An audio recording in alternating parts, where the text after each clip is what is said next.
Hey there, Pastor Lauren here. I hope you're doing well. I miss you. I hope you're doing well. I hope you're healthy and safe, and I can't wait to see you hopefully sometime sooner than later. Welcome to Firmly Planted. Welcome to Difficult Faith Questions. I want to share this little video with you to just kind of tee up our conversation. We're going to be exploring how we have conversations with one another when it comes to our faith. You know, our whole life is a journey of learning more and more about God. And as we learn more and more about God and our faith and the Bible, the more questions we develop. You see, faith isn't something that we figure out in 1 week or in confirmation or catechism. It's not something that we ever fully arrive to. It's a lifelong process of learning to trust God.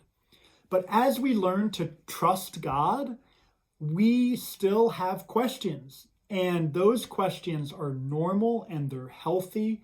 And I want you to feel comfortable asking those questions. But sometimes in life, we don't ask questions when we have them. And we do this for a lot of reasons. One, we might feel afraid that we'll be judged by asking a question. Two, we might be embarrassed that we'll sound foolish or silly by having the question. Or three, we avoid arguments. We're afraid if we ask a question or we bring up a topic that people will get red in the face and they'll get angry and they'll get mad and they'll get defensive and then it'll explode into this horrible argument. There are lots of reasons why we don't bring up important conversations. We don't ask questions that lead to meaningful conversation. And I totally get that. I remember being in elementary school and junior high and high school, and I've always been a student who struggled in math classes.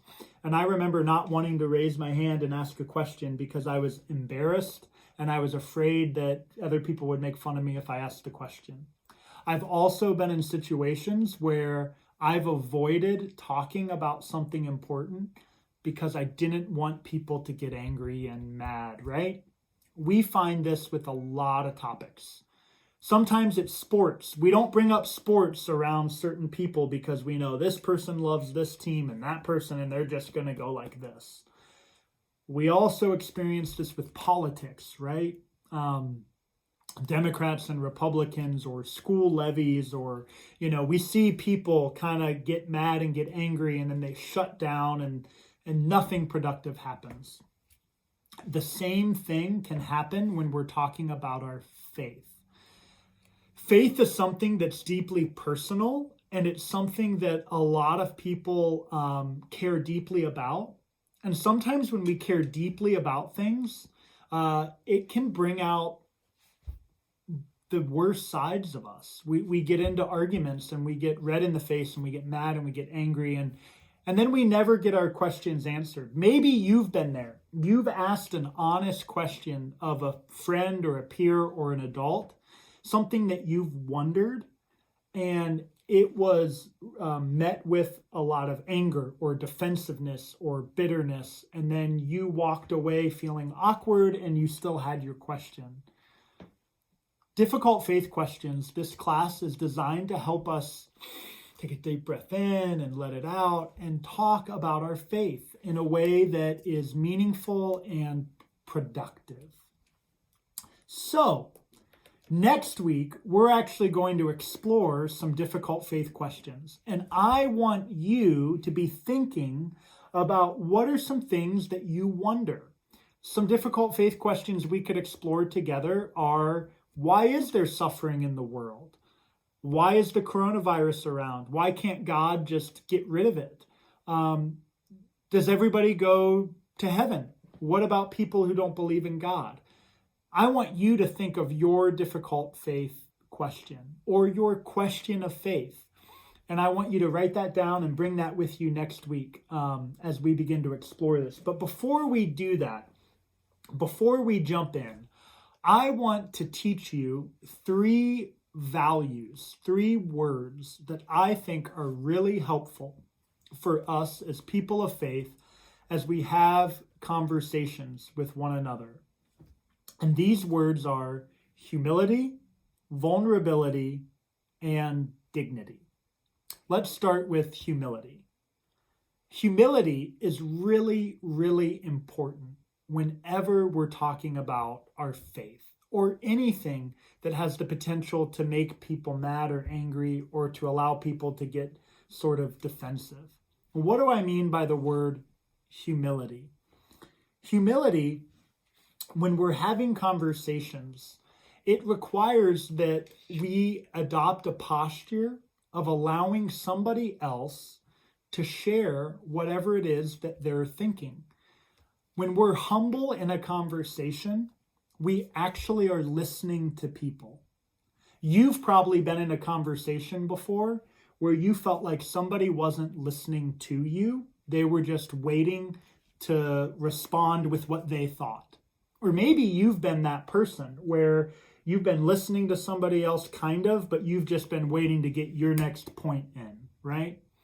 This isn't helpful for having conversations about our faith because we're not actually listening to one another. So, when we talk about our faith with other people, whenever we talk about something that is sensitive, I want us to practice being humble. I want us to practice humility. And humility in a conversation looks like this. I want you to tell me what you think. Humility means that we're open and willing to listen to somebody else. We're willing to admit that we don't have all the answers, that even though we might have an opinion and a belief, that we could be wrong. So being humble means that we're teachable and that we're open, that we make space for somebody else to share. One of the ways that we keep conversations going is by practicing humility. When we listen to other people and we genuinely take interest in what they're saying, when we ask follow-up questions like, tell me more about that, or what I heard you say was this, could you explain that to me more? That opens up further dialogue. And what it does is it puts the other person at ease. It comforts them and it allows them to open up to us even more. So first and foremost, we need to practice humility. Why do we practice humility? Well, it helps us have really good conversations, but we know that Jesus was humble. Jesus humbled himself all of the time. He was always willing to listen to other people. I mean, the guy even washed the disciples' feet, the ultimate act of humility. So if we want to live and love like Jesus in conversations with other people, well, then first we need to be humble. But the second value that we need to embody when we have conversations or we talk about our faith is vulnerability.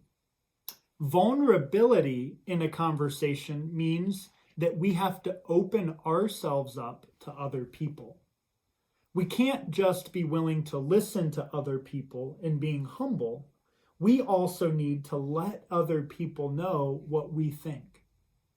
That means that we have to open up and share the questions that we have or the opinions that we hold dear. So in a conversation, it might work like this. First, we listen to another person. We're humble and we hear what they have to say. But then we're brave enough and we're bold enough to say, well, this is what I think. I think about things this way. This is what I believe. So I want to encourage you to be vulnerable, to not be afraid of sharing what it is that you're thinking or you're feeling. The third value that we want to practice when we have conversations about our faith is dignity. So we're humble enough to listen to other people. We're vulnerable enough to share what it is we feel and think. But we can't lose sight of dignity. We want to extend dignity or worth or value to the other person. And we want to hold on to dignity for ourselves. We don't always have to agree with other people. Having differences is normal and healthy. And when we talk about our faith with other Christians or other people, we might not always agree with them. But what we should always be mindful of is extending dignity and worth and affirmation to other people, even if we don't agree with what they're saying. You don't have to agree with someone else to show them dignity, to be gracious to them. But you also don't have to lose sight of what it is you believe. So to hold on to dignity for yourself means I'm entitled to my own belief. I'm entitled to my own thought. Humility, vulnerability, and dignity. These three values go a really long way when we're having conversations about our faith. So I pray that we would be humble enough to listen to other people. We would be vulnerable enough to share what we think. And ultimately, I hope that we would extend dignity and grace to other people, and we would hold on to that for ourselves. Humility, vulnerability, and dignity. They go a long way when we're talking about our faith, and especially when we're having conversations about things that bring out people's emotions. So, don't let your emotions get the best of you. Don't allow what could be a great conversation turn into a silly argument where people walk away defensive and mad and angry. And one of the best ways you can turn a potentially volatile conversation into one that is really meaningful is by starting with humility. And the question, tell me more. Tell me what you